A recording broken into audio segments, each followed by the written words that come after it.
Om Swastiastu. Assalamualaikum warahmatullahi wabarakatuh. Salam sejahtera kita, salam Namo Buddhaya. Salam sejahtera untuk kita semua. Baik rekan-rekan dimanapun Anda berada, pada sore hari ini sengaja saya datang menemui pelabuhan perikanan Nusantara di Desa Pengapengan, Kecamatan Negara, Kabupaten Jemberana ini. Sembari saya jalan-jalan di sekitaran kota negara.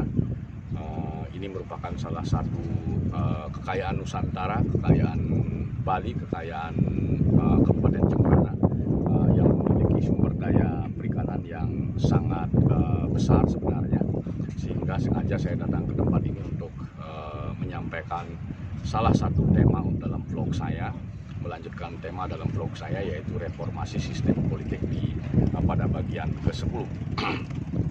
Pada vlog kali ini berkaitan dengan reformasi sistem politik bagian ke-10, ini merupakan episode pamungkas terakhir. Ke-10 adalah yang terakhir. Apa saja hal itu yang berkaitan dengan pamungkasnya adalah yang pertama, saya ingin bicara tentang problem kelembagaan demokrasi pada masa transisi ini, pada masa reformasi ini, apa yang perlu kita benahi bersama, apa yang perlu kita kaji bersama untuk kebaikan kita semua nantinya ke depan.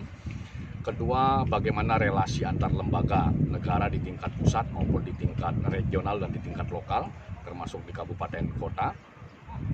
Yang terakhir akan saya singgung tentang bagaimana model tata kelola Pemda. Kemudian sebagai akumulasi dari semua, mulai dari reformasi sistem politik pada bagian pertama sampai ke-9 dan ke-10 ini, saya ingin menyimpulkan mau dibawa kemana arah demokrasi atau arah sistem politik kita, arah demokrasi kita ke depan. Baiklah, sambil menikmati rokok, menikmati pemandangan yang ada di belakang saya dan di sekitar saya ini yang cantik, ciamik sekali. Tema pertama tadi, topik bahasan pertama tentang bagaimana problem kelembagaan baik di tingkat pusat maupun di tingkat lokal. Nah, problem kelembagaan pada dasarnya sebagaimana vlog saya sebelumnya, seharusnya ada hubungan yang jelas antara eksekutif, legislatif, dan yudikatif. Ada pembagian kewenangan, pembagian kekuasaan yang tuntas. Jadi tidak ada pekerjaan yudikatif masih dikerjakan oleh eksekutif, demikian juga sebaliknya. Ada pekerjaan legislatif yang dikerjakan oleh eksekutif. Jadi kenapa demikian? Untuk menghindari terjadinya penumpukan kekuasaan, dengan harapan tentunya ketika ada relasi, ketika problem kelembagaan itu sudah diselesaikan dengan tuntas, ada mekanisme checks and balance yang lebih baik lagi ke depannya. Yang menjadi pertanyaan kritis berkaitan dengan problem kelembagaan demokrasi kita ke depan, pembagian kekuasaan kita ke depan, berkaitan dengan sistem politik kita, apakah perlu kita memikirkan bagaimana sistem tata kelola negara kita, apakah kita menggunakan sistem presidensial tetap, atau kita akan mencoba mengkaji ulang lagi, memungkinkan apakah mungkin keberadaan seorang Perdana Menteri dan seorang Presiden di tempat kita ini. Kenapa demikian? Kita tidak boleh hanya terjebak dalam kerangka berpikir normatif, karena kita masih punya dasar negara yang jelas, ada Pancasila, ada Undang-Undang Dasar 45. Tetapi ketika secara normatif itu nanti perlu dilakukan sebuah perubahan, kenapa tidak? Jadi kita tidak menutup diri untuk melakukan perubahan ke arah yang lebih baik berkaitan dengan sistem tata pemerintahan kita secara nasional itu. Itu yang pertama. Kemudian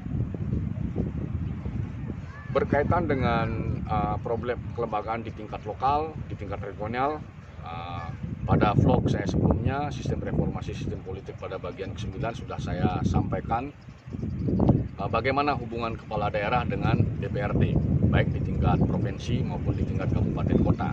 Catatan kritis yang ingin saya sampaikan, kenapa kita tidak berpikir apakah modelnya itu seperti Jakarta atau kebalikan Jakarta?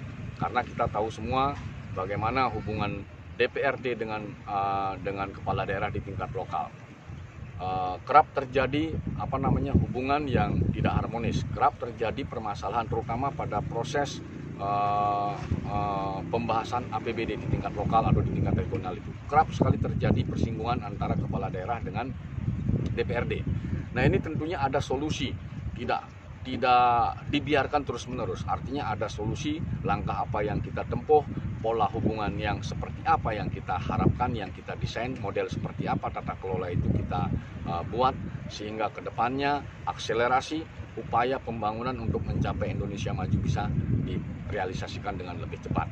Nah, itu yang berkaitan dengan relasi antara kepala daerah dengan DPRD di tingkat lokal. Kemudian pertanyaannya mau dibawa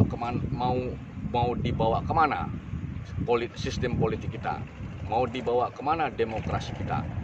Tentunya kalau kita bicara sejarah kita, negara ini dibangun atas kesadaran warganya, sehingga pemilihannya bentuknya itu adalah sistem pemerintahan, sistem ketatanegaraan yang bentuk kita itu adalah negara kesatuan yang berbentuk presidensial pemerintahannya. Nah, ini masih perlu kita kaji kembali sistem pemerintahan kita. Artinya sebenarnya karena negara ini dibangun oleh rakyat, berarti demokrasi kita itu arahnya itu memang memberdayakan rakyat. Sebagaimana pandangan para futurolog, bagaimana upaya kita mewujudkan masyarakat yang berpengetahuan, bagaimana kita mewujudkan masyarakat yang sejahtera, bagaimana kita mewujudkan masyarakat sebagaimana yang diamanatkan oleh Pancasila dan Undang-Undang Dasar 45. Artinya apa? Artinya keberadaan masyarakat yang berdaya, masyarakat yang sejahtera, masyarakat yang berketuhanan, masyarakat yang berkeadilan merupakan cita-cita kita semua, cita-cita para pendiri bangsa ini. Artinya demokrasi itu harus dimaknai sebagai kebebasan masyarakat untuk menyampaikan pendapatnya, kebebasan masyarakat untuk berkumpul, berserikat, kebebasan masyarakat untuk memperoleh penghidupan yang layak dan lain sebagainya. Seharusnya arah sistem politik kita dan arah sistem demokrasi kita menuju ke arah hal tersebut. Jangan sampai terjadi pemberangusan, kemudian upaya-upaya represif terhadap masyarakat yang memberikan pandangan-pandangannya yang mungkin berbeda dengan pandangan-pandangan pejabat publik. Mungkin itu hal yang bisa saya sampaikan berkaitan dengan resume sistem reformasi politik di Indonesia, yang ujungnya muaranya itu adalah untuk mewujudkan demokrasi yang sehat di Indonesia. Sebagaimana harapan daripada seluruh masyarakat Indonesia, kemudian yang notabene menjadi cita-cita para pendiri bangsa ini yang dituangkan ke dalam Undang-Undang Dasar 45 dan Pancasila yang ada di dalamnya. Itulah tujuan kita semua. Semoga kita bisa mencapainya dengan lebih baik. Demikian vlog ini saya sampaikan pada sore hari ini. Apabila dalam penyampaiannya ada yang kurang berkenan, saya mohon maaf. Saya tutup dengan menyampaikan Brahma Santi. Om Santi Santi Santi Om. Assalamualaikum warahmatullahi wabarakatuh. Salam sejahtera untuk kita semua. Salam Namo Buddhaya. Semangat untuk menuju Indonesia maju dari Desa Pengambengan, Jembrana, Bali.